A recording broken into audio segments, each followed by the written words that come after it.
You know, some stories are just so big, so iconic, they feel impossible to boil down.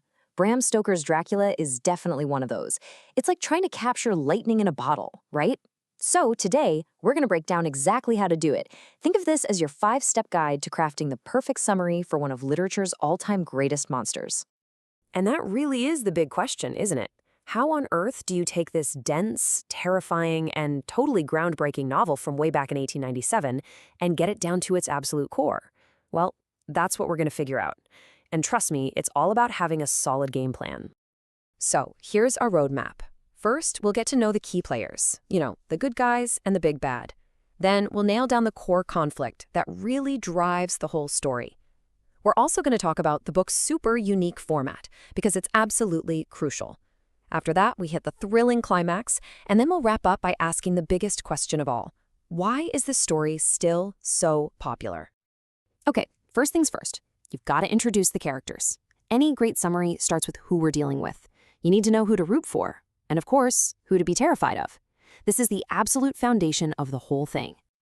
So, on one side, you have what I like to call the crew of light. These are our heroes.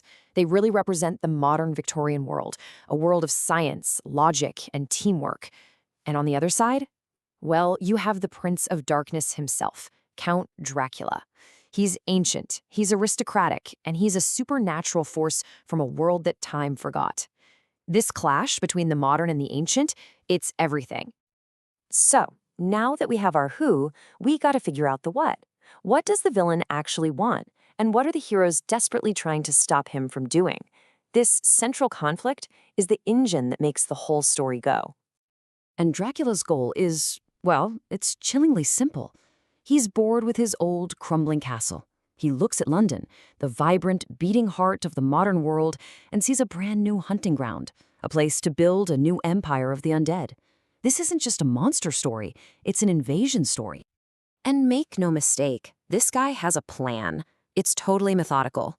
Step 1, he lures an unsuspecting lawyer, Jonathan Harker, to his castle to sort out the paperwork for his move.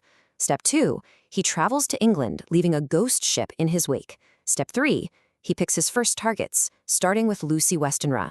It's all part of his endgame, setting up shop in the middle of the modern world. But here's the thing. It's not just what happens in Dracula that makes it so terrifying. It's how Stoker tells the story.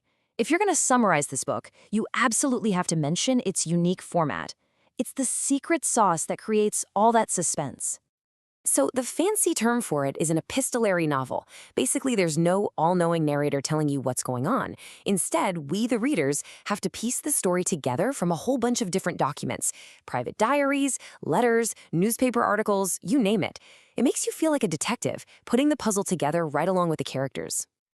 And this quote from Jonathan Harker's journal just nails that feeling. It throws us right into his personal terror and confusion. We feel so isolated and scared with him because we're reading his most private, desperate thoughts. It creates this incredible sense of suspense that you just wouldn't get from a regular storyteller. All right, so our heroes finally know what they're up against, and the story's format has us on the edge of our seats. So how does it all end? Well, it turns into one of the most incredible chase scenes in the history of literature. The whole final act is just this breathless, high-stakes race against the clock. Van Helsing and his crew start by destroying all of Dracula's safe houses in London. Dracula, now cornered, bolts for his homeland. What follows is this epic chase across all of Europe. They're on his tail by train and by boat, and it all comes to a head right at the steps of his castle, just as the sun is about to set, the very moment he'd regain all his power. It's a mad dash, and they manage to kill him literally seconds before it's too late. But here's the thing. Even though they win, it's not a clean victory. This is no fairy tale ending. Yes, they destroy the monster, but they are all left with these deep, deep scars, both physical and mental. They've lost people they love, they've seen things no one should ever see, and they carry that trauma with them. That cost of victory is a really haunting and super important part of the story. So, that's the how of summarizing the plot. But to really get Dracula, we have to ask the bigger question. Why? Why are we still obsessed with this character over 100 years later? What's his secret? It's because this book plugs directly into some of our deepest, most timeless fears. You've got the classic battle between modern science and ancient superstition. It plays on our fear of the outsider, the foreigner coming to corrupt our home. And then there's the big stuff, the seductive, terrifying idea of eternal life, and of course, all that repressed Victorian desire bubbling just beneath the surface. These anxieties are just as real to us today as they were back in 1897.